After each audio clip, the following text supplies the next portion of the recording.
আসসালামু আলাইকুম।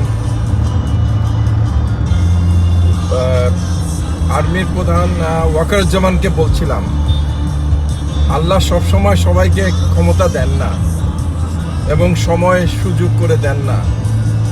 আজ আপনাকে আল্লাহ বিশাল একটা ক্ষমতা দিয়েছেন এই দেশের মানুষকে মুক্ত করার জন্য। আপনার উচিত হবে যেসব আওয়ামী লীগের নেতারা মানুষদেরকে হত্যা করেছে, জুলুম করেছে, তাদেরকে ধরে ধরে জেলে ঢুকানো, তাদেরকে শাস্তি দেওয়া, তাদেরকে ফাঁসি দেওয়া।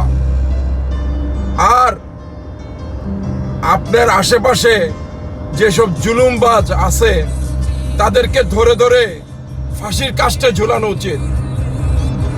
কারণ আল্লাহ আপনাকে ক্ষমতা দিয়েছে এই জুলুমবাজ থেকে দেশকে রক্ষা করার জন্য। আপনি এই ক্ষমতাটাকে এবং সময়টাকে নষ্ট করেন না। Thank you.